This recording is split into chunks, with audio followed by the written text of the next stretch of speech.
So we have with us a very eminent person, Dr.A.N.Ravichandran sir. Sir, thank you so much for joining us today. And sir will be sharing his experience through his PhD journey. Very valuable suggestions he are going to give you.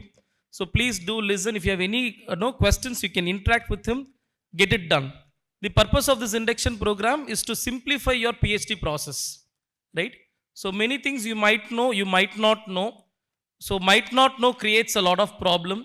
So you can learn from the experience of people like Ravichandran sir, who has also written a book on a similar topic, right? So before we proceed, a brief introduction about our speaker today. So we have with us Dr. A.N. Ravichandran. He had a long and stellar corporate career and retired as a CEO on the board of an Indian corporate. He is now a consultant for business transformation and corporate strategy. He is a BTech from IIT Madras, MBA from IIM Ahmedabad. He obtained his PhD from the Aligarh Muslim University. In addition, he has done a program on mergers and acquisitions at the Wharton School, Pennsylvania. The significant positions he held in his corporate life include General Manager, Marketing at Bajaj Auto Limited, Executive Director at Simpson and Company, SBU Head of Consumer Businesses at Crompton Greaves, Mumbai, and President and Director of JK Fena. He served as Vice Chairman of industry bodies including the Indian Fan Manufacturers Association and Indian Diesel Engine Manufacturers Association, both of the CII, and was an active member of the Society of Indian Automobile Manufacturers. Some of his awards and recognitions include the CII Frost and Sullivan, that is Indian Manufacturing Excellence Award, IMEA, at the platinum level for large organizations, the CII EXIM Award for Business Excellence towards strong commitment to business excellence, TPM Award from Japan Institute for Plant Management, and HR Excellence Award from Srimati Sheila Dikshit. So, sir has authored a fantastic book titled The Making of My Dissertation, Challenges of a Mid-Career PhD, and he will be sharing his experience today with us. Sir, once again, I extend my warm welcome to you. Please make use of sir's experience. Thank you. Over to the speaker. From CFR, Center for Research. Thanks a lot. I'll keep it. I'll soon come down because it's easier to interact with you people. First and foremost, I'd like to extend a warm welcome to all of you, all starry-eyed people hoping to get that magic degree called a doctor. Am I right? Is it very motivating to think of that? So, the goal is to convert your M into a D, right? Or a MS into Dr. MS. So it's a laudable goal. I want you to know that PhD is the highest degree, all right? And you are, once you become a PhD, get a PhD, you belong to a different league. So think of that. So therefore, I think that is the purpose which you should keep firmly in your mind before you start your journey. So after wishing you all the best, my idea of today's session is to use my experience of 6 years, right, to use it like a first-person account. I am talking to you, from me to you. So the whole session is very much in the same way in which I have written my book. So it's a first-person account, all right? So all this you're already aware. I did my PhD at the age of 60. So is it very encouraging to hear this? I think your motivation level has already gone sky high. It took me 6 years. I learnt over 200 lessons. Actually, first I started drafting a 11-page article for our IIM Ahmedabad magazine as to about my PhD journey. But as I started writing, I realized I had so much to share for people like you. And believe me, it took me 1 whole year to document my experiences. And it was on the 15th of April, when the ex-VC was there, that book was launched in this very premises. And after that, it was launched by the Madras Management Association. There was a commercial launch, and in IIT, Professor Kamakoti fell in love with my book.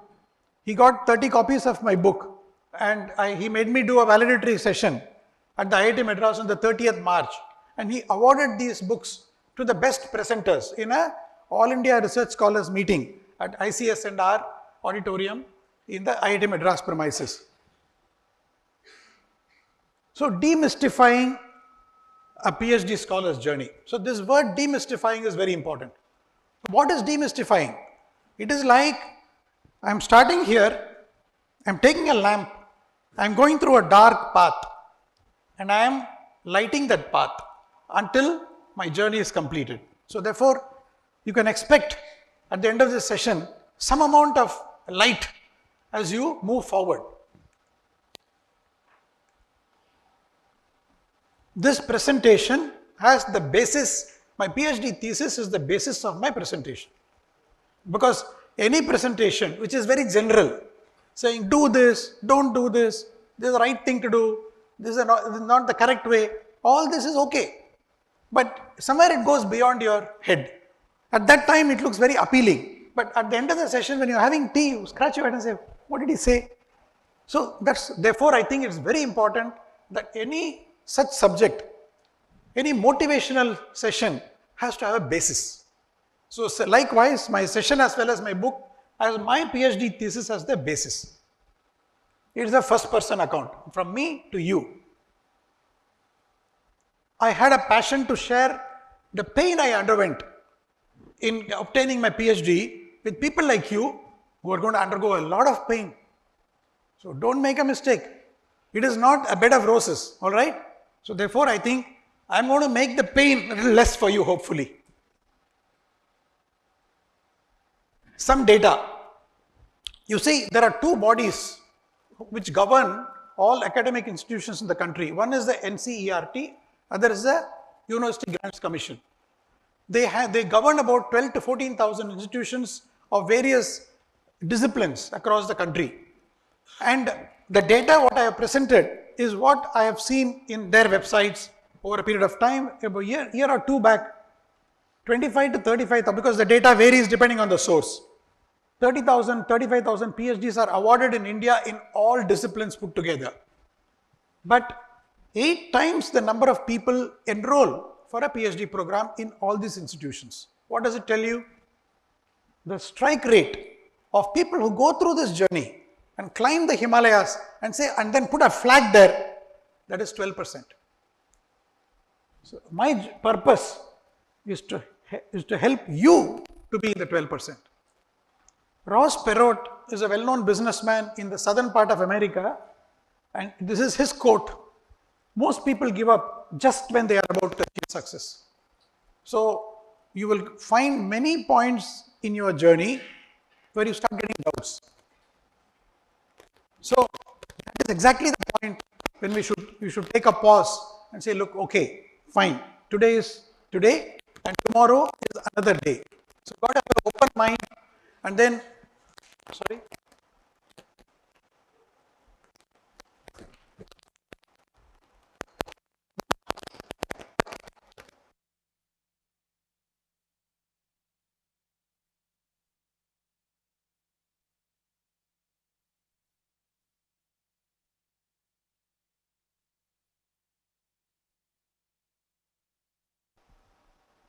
You are right here. So from your point of view, you see a straight line graph. First year, second year, third year, fourth year, 2025, 2029, I obtained my doctorate, right? That's what you think. This is how it's going to be. Right? So one of the first lessons, sir, one of the first lessons I learned from my guide is that PhD is a winding path, right? And PhD is like going from Kanyakumari to Kolkata. Not by taking a flight, not by taking a train, not even by cycling, but by walking. Why? Because when you walk, you don't miss any step. So please understand, if it is 6 years or 4 years, whatever, every step is important. If you don't traverse that step and you think you can take a leap, somewhere you are making a mistake and you will get stuck somewhere. So one more request for all of you is that I'd like to make, I'll try and make it as interesting as possible. But any joke, any humor, the point behind the humor is very important. And I want you people, whenever possible, to make notes of it, because when you're going through the journey, you'll remember me saying, this is what this is what happened to me, and that's what he said. It'll make you feel a little lighter. All right? I've documented 211 lessons in my book. But some people say, okay, give me the 211, I'll go through it in 5 minutes. Oh, okay, I know all this. That means you learned nothing. So these 211 lessons are 211 mantras. What is a mantra? There's a story in which somebody wanted to cross a river, right? And there was a person doing meditation at the one bank, and there was no boat, there was no boatsman. He was worried. So he says, what's your problem? I have to cross the river. He said, don't worry. He took something and wrote something in a piece of paper, and he gave it to him. You keep it with you and you walk. He took that piece of paper and he started walking. As he walked, he was surprised that he is able to walk on the water. And in the middle, a huge amount of doubt and curiosity came in his mind. And he said, what is this magic? So he tried to open it. And it said, Ram. Anyway, depending upon whichever faith you are, it can be Christ, it can be Allah, Muhammad, whatever. Ram was written there. Oh, just the name of Rama. And the moment he said that, he went right inside the water. So, mantra means you got to have faith in it. It's not something that you read quickly and then say, okay, fine, next book. It doesn't work like that. So, these 211 lessons are lessons of painful and pleasurable experiences which I underwent. I very carefully documented them using very important keywords so that when you look at it, you'll know what it is. It is never too late. I started at 60. Now, don't take a break and go to your village and come back after 6 months and and harass your supervisor. Ma'am, can I join back again? Sir, can I join back? Don't do that. Okay? Keep 4 years as your aim for getting your PhD. We have to be determined to walk a lonely path. So that's another important point. The moment you have enrolled in a PhD program, life becomes lonely. Okay, you are socializing, you are doing WhatsApp, you are in social media, Instagram, whatever. Everything goes on, life goes on. But it's a very lonely journey. You are alone. You have to do a lot of sacrifices. Since you have chosen this particular journey as a unique choice, please understand you are getting the highest degree. So therefore, I think you got to be determined to cope with this loneliness for a long period of time. It is vital to choose an institution of good standing. Now, I need to, even though all of you are already enrolled in Anna University and you don't have any problem, you have chosen the correct institutions. I may say you are lucky, right? I know these university systems are so well programmed, which is an advantage of any old institution. The old institutions comes with its own advantages. Systems have evolved over a period of time. However, I need to tell you about my experiences in choosing the correct institution. So please keep this experience, what I am going to relate to you, also in your mind. I was actually invited by IIT as a TTK chair professor of marketing management. So first thing I did is to go and meet the people in IIT. I had good contacts in IIT. I am from IIT. So when I went there, they said, sir, you have to go through all the coursework. It was one whole year of coursework. I was a busy man. So I couldn't take that particular. Then I had taught some courses in IIT Mumbai. So I talked to the dean of IIT Mumbai, who was a good friend of mine. He says, it's the same thing here also.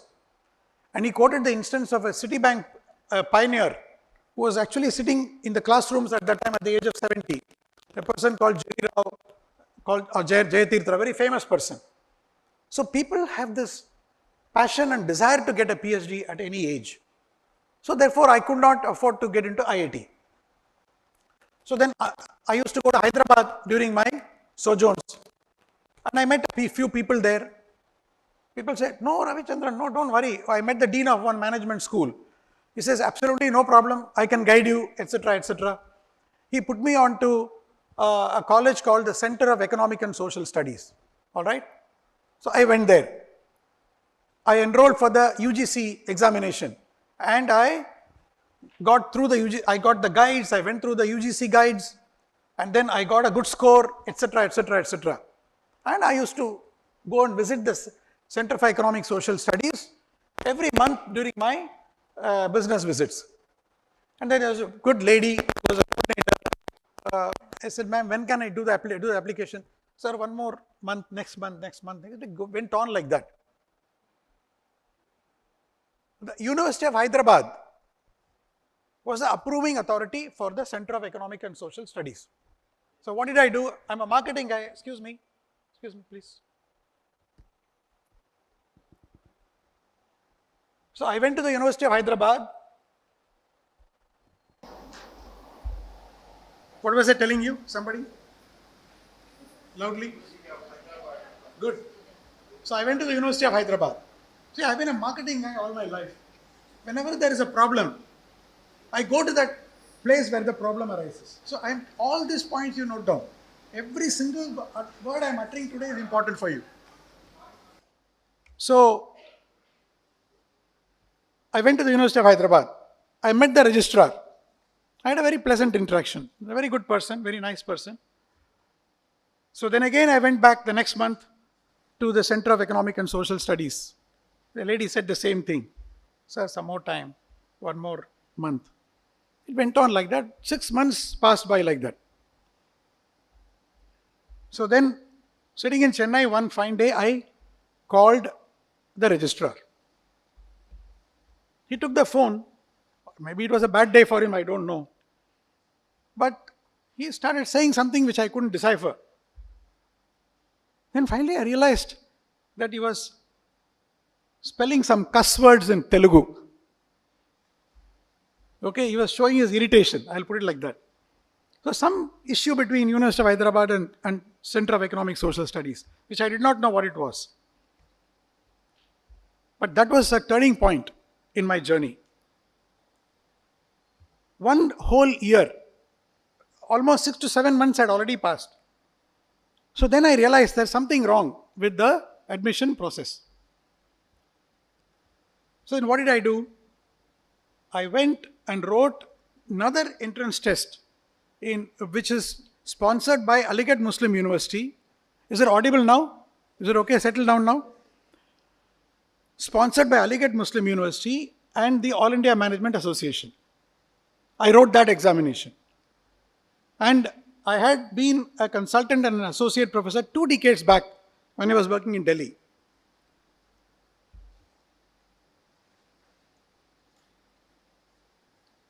So I wrote that examination and I had a very pleasant experience getting admitted in that college.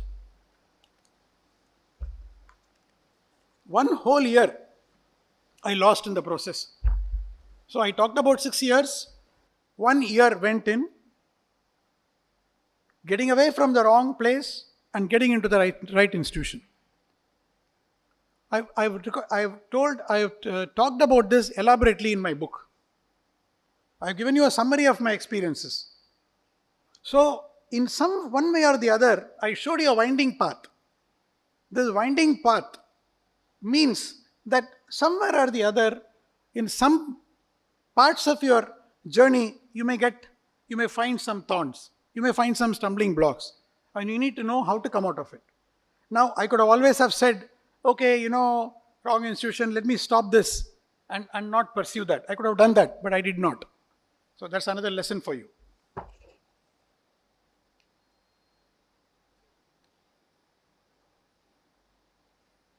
PhD is a highest degree and a completely new process. You see, after retiring, I have traveled across the world and I had a lot of data about China and India, right? I wanted to do a very big research comparing China and India, right? So when I met my guide, he said, no, you got to focus and you have to take a small subject and go deep into it. It was a humbling experience for me to know that, in fact, in our corporate life, what happens is whenever we produce a plan or a report, we are told several times, oh, this is half a PhD. What you have done is half a PhD. But no, it's a new process. However big you think you are, you got to drop your ego, put all your experience aside, put your learnings in a basket and throw it in a dustbin and start afresh. So please make a note of this. There is a process. They will take you, CFR will take you through the process, respect the process, and then when you come out of that, you will realize that what you have done is so much bigger than anybody else who did not choose this path of doing a PhD. The process is strenuous, but the result is sweet. Now, I had mentioned to you about the winding path. What does it show? That you really do not know whether you're doing the correct thing. But what is in your hand is what you can do today. So I made a mental discipline that whatever happens, every day I am going to make some progress. I used to get up at 4:30 a.m. even when I was traveling, and the 2 hours of that time, whether you're married or your children, whether you're a daughter-in-law or a son-in-law or a fresher out of college, whatever is your lifestyle is, that time is yours. Nobody can, steal that time from you. So please understand that was one of the secrets why I made progress. I was an extremely slow person, but everyday progress. So if you can show, even if you do 10 minutes, it's fine. Some days it may be 5 hours, some days it may be 10 minutes, but still progress is made. So progress is made by dedicating time on a daily basis. A sound mind and sound body are basic requirements. Keep healthy exercises and your mind should be fresh. It is basically the mind which dictates everything. If your mind is motivated and fresh, your progress will be swifter. During my PhD, I had health setbacks. So during one of the crucial examinations, the health setback actually showed in the way in which my fingers were moving in the examination, right in the examination hall. So therefore, it's very important that you take care of your mental and physical health. There is a difference between getting good grades and just passing. So at 60, the youngest in my class was a 25-year-old girl called Anisha Rastogi. They are still in touch with me as a mentor. I topped the class with a 4.33 average, right? So therefore, I want you to know that if you get good grades, it shows that you have dedicated yourself to go through the books, to do the assignments properly, as different from getting grace marks and trying to go to the supervisor and say, sir, that's fine. They will pass you. They'll be good to you. They'll be kind to you. But if you don't understand the subjects of research methodology and quantitative methods, while you are actually doing a PhD, somewhere you may go wrong. So I urge all of you to put hard work and get good grades in all your subjects. You are lucky that Anna University has made the coursework simple for you. I had to do 12 courses of 3 hours each, 3 conventional exam hours each, 12 courses in 2 semesters. Well, that was the system of that college. I already mentioned to you, don't take big subjects and try to say, I want to do my PhD in that. As I go along, this will become clearer and clearer to you that PhD is not the end point, but the starting point of research. Okay, you may be shocked. I too was shocked to be told that it's the starting point of research.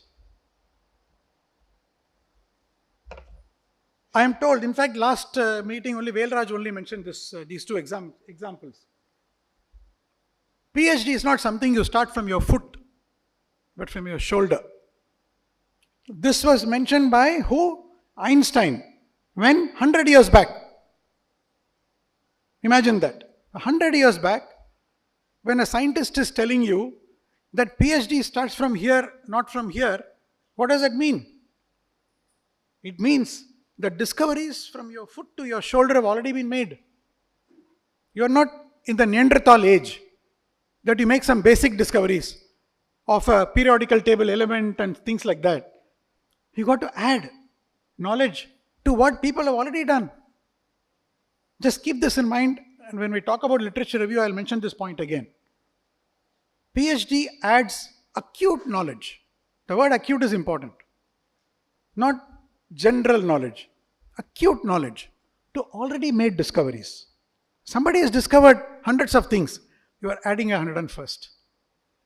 That is a challenge in your PhD.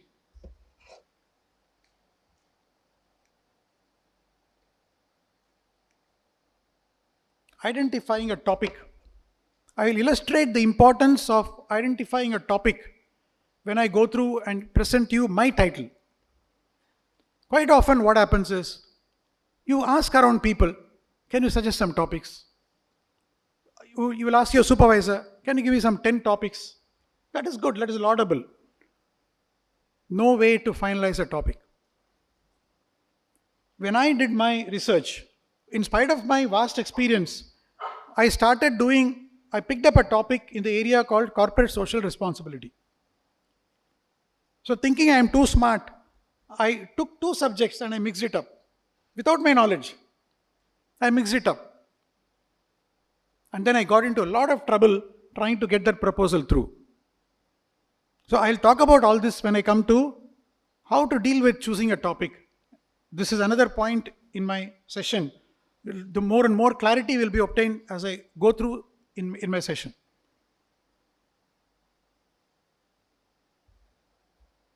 Writing a proposal. Again, Anna University will conduct a session on how to submit your proposal. In our system, a proposal or a synopsis is given before you are admitted into the admission program. In many systems, it is done at the end, but I somehow feel there is a more ideal way, because at that time itself, it is the system is able to judge whether this candidate is worth or not. And while writing a proposal, there is a method in the way in which you go about it. Up to data analysis, you are supposed to do a particular literature review and justify that this topic is worth researching. That is when I made the error of combining two topics and my proposal did not get accepted. And I had to take corrective action very quickly to get my proposal through.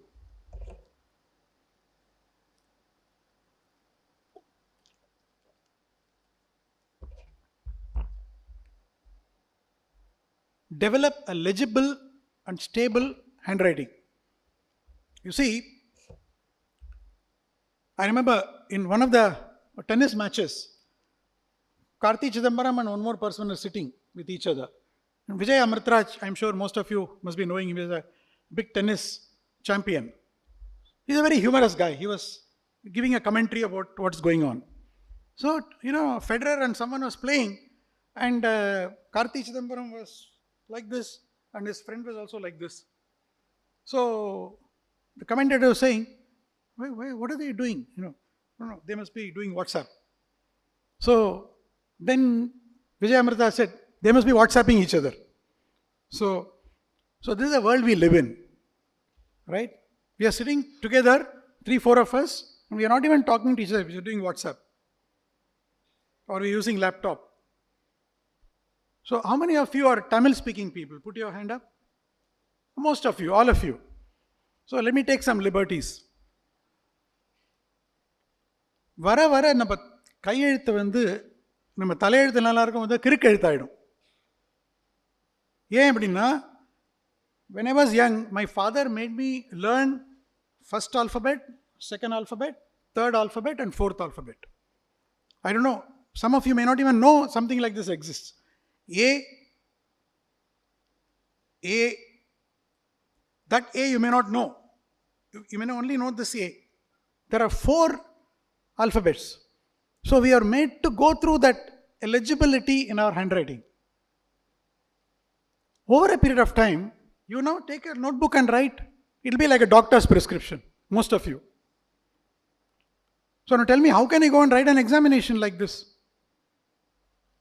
Right? I wrote conventional examinations. So I chose a very fine tip pen because you have to flow. 3 hours. It was very challenging to write for 3 hours. So work on a legible and settled handwriting. It is very important. Just see this. Somehow it is not coming out that well. This is during the freedom struggle, a letter written by Netaji Subhash Chandra Bose. You can judge how the same angle. Can you see that? Same angle. If I show you the original script, you'll be amazed. Such beautiful, like typewriter handwriting. Right? So since we have this problem, please work on your pen, your handwriting, and that's important for you. Now, since it is a long winding walk, you got to split the task. Identify the next milestone. So now, I'm going to ask you some questions. You're already in the PhD program. When you go from Kanyakumari, what is the next step? Sir, one of you, you're all Tamilians. I now need to do a Dasavataram act to wake you up now. So what is the next step after Kanyakumari? Tirunelveli. Okay, Tirunelveli. Okay. So say Madurai, right? So let us say, what will that be according to you? In your PhD program, what will be Madurai? Any guesses? Okay, it is literature review. Okay? As you go along, I'll tell you how the first step in a PhD program is your literature review. So what I did is that I said, for my own discipline, I will go and meet my guide every 3 months. So my first milestone was my literature review. So when I promised him that when I meet you next, I will submit you my literature review. I did my literature review of 80 pages. That was my first milestone. But when I was doing my literature review, I did not worry about whether I'm going to PhD or not, get a PhD or not. So keep this lesson in mind. If you're going to be constantly worrying about whether I'll get my PhD, whether I'll do my analysis well, you won't make any progress. Identify a milestone and work towards that. The next milestone will automatically come. Okay, these are some of the ways in which you do searching. Your institution will give you journal aggregators like ProQuest, and so many journal aggregators are there. The subscriptions will give you access to those journals, right? There are very intelligent ways of identifying the correct journals.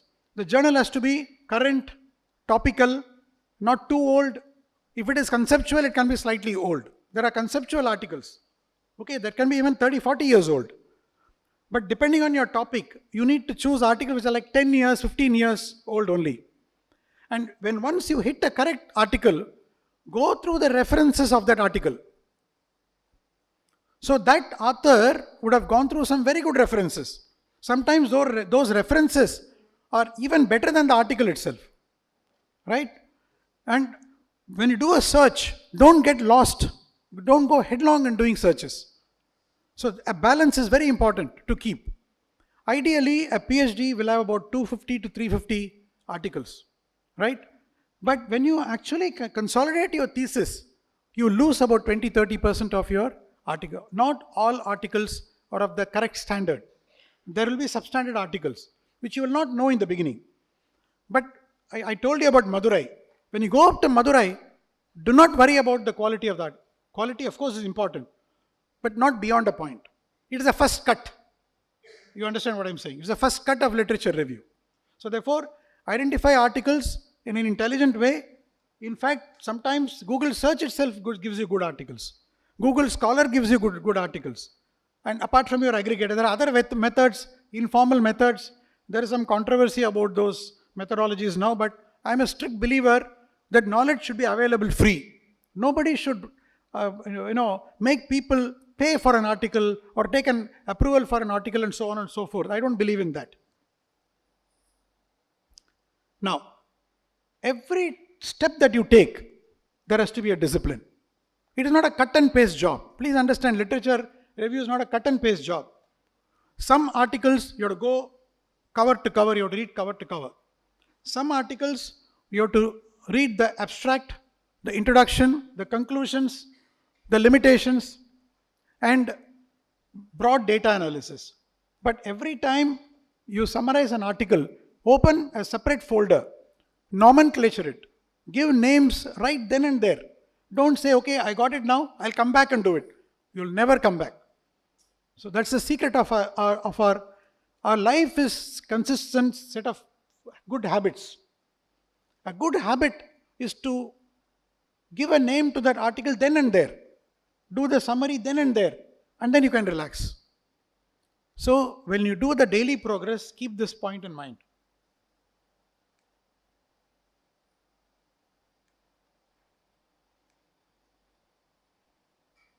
Okay, so we said that the first step is literature review. A while ago, I mentioned to you that PhD starts from here, not from here. And PhD is adding acute knowledge to already made discoveries. Correct? How do I ensure that I am adding new discoveries? That is what is called identifying a gap, identifying an opportunity. So when you do your literature review, most articles have limitations and further scope. Try to be smart. Go through that. In fact, sometimes don't even read that. Go through the gaps and opportunities. When you go through that, something will click in your mind. Maybe this is what I need to do. And then you go back and find out, has somebody done anything more on it? So in this iterative process, slowly you realize, this is what I need to do. It has not been duplicated. So if I do it, it's a good chance that it'll be a new addition of an acute knowledge to already made discoveries. Right? So after going to Madurai, the next step is to ensure that you identify a gap. Right? I've gone to Madurai, my literature review is complete. I now need to identify the opportunity for me to do further research. Now, the other thing is that, now listen to this very carefully. I got an article, I found a gap to do research, I found a scope, not enough. Not enough. Now listen to this very carefully.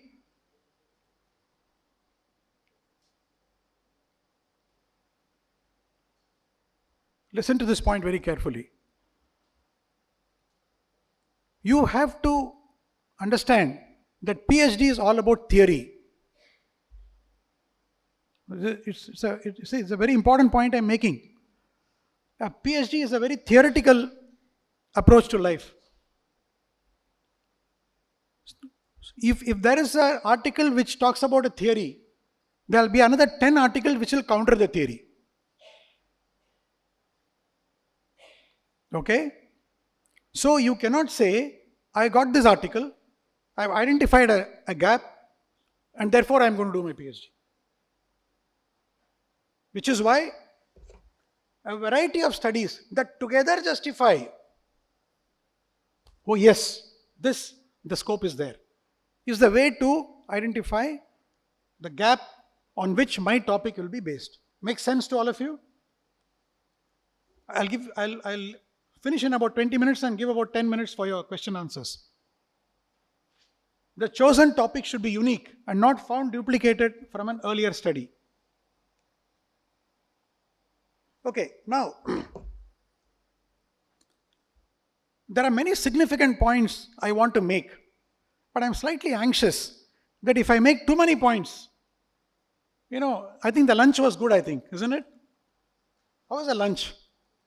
Good. You're still awake. So that's my worry. That if I make too many points, it may go over your head. Gentleman is smiling. First time you're smiling, I'm happy. Yeah. So the point is that I'm making this a different point. That in all knowledge, right or wrong, English is the gold standard. Not Tamil, not Hindi, not any other language.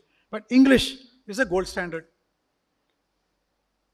So whether it is business or science or engineering or management, everywhere it is English. If you confuse the English language with your research term, you'll be making mistakes.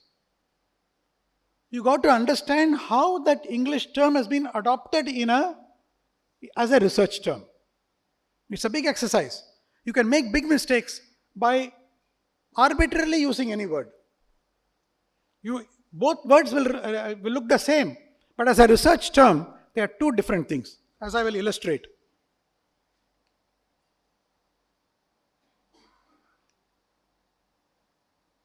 This is my topic. The point I made about the use of English word, I'm going to illustrate now. Influence is a very common word, isn't it? Everybody understands influence. This is my title.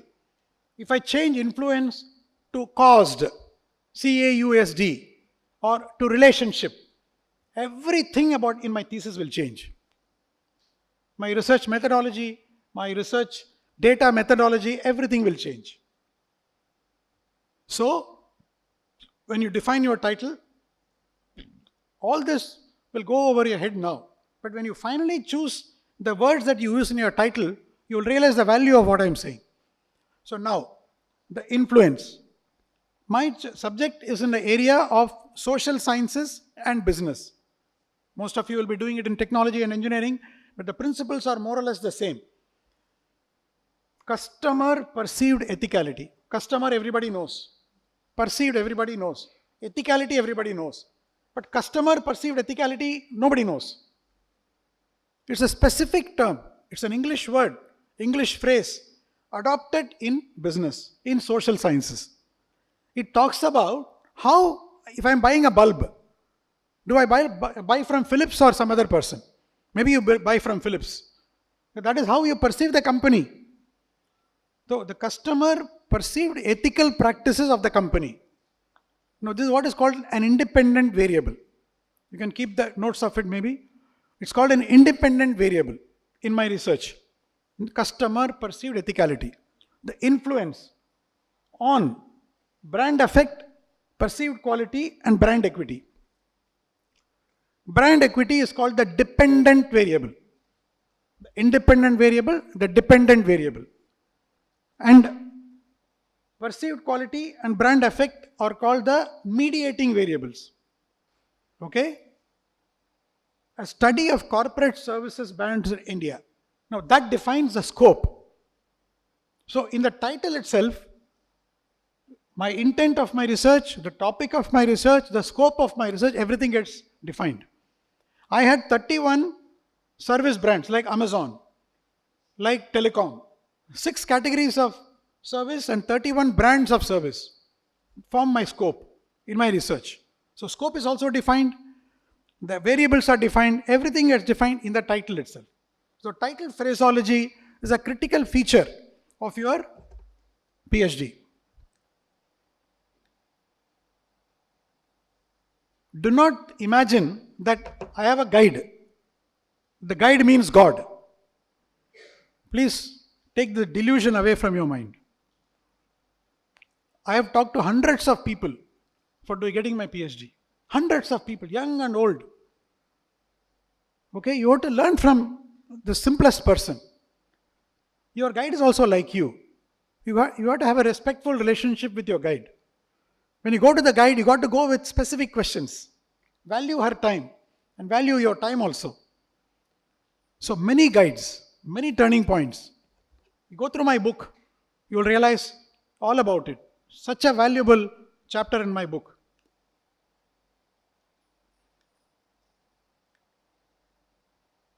Become an expert in analyzing your data.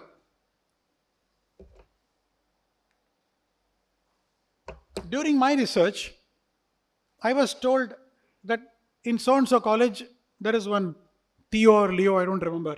He's an expert in questionnaire design. I went to him. I gave him my data.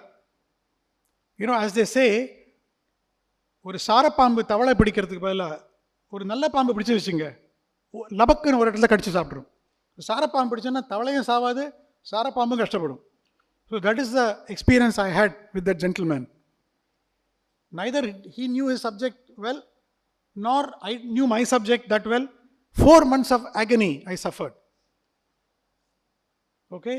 You got to have a strong person with a good knowledge.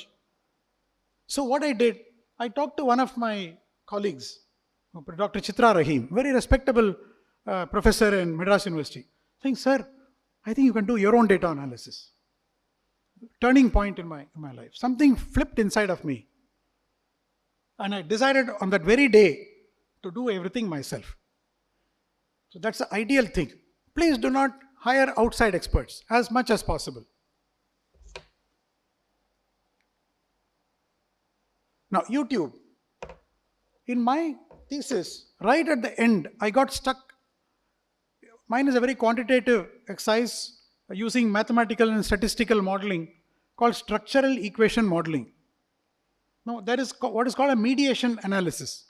I talked to you about dependent, independent, and mediating variables. If I don't do my mediation analysis, my entire thesis would have gone a waste. Then I realized that my very good teacher had not taught this particular subject that well. So, the moment I knew it, I went into the YouTube. YouTube is a very intelligent medium. It is listening to you. I've gone through hundreds of YouTubes.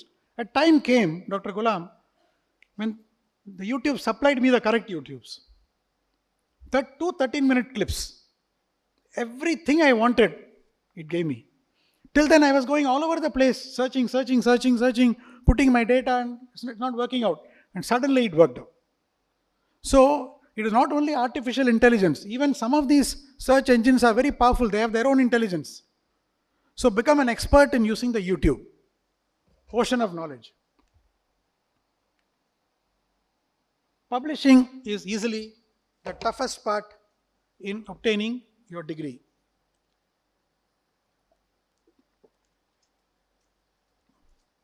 One of the most imperfect processes is publishing. When I put my article first, I uploaded it now, I got a reject the next moment. How is it possible?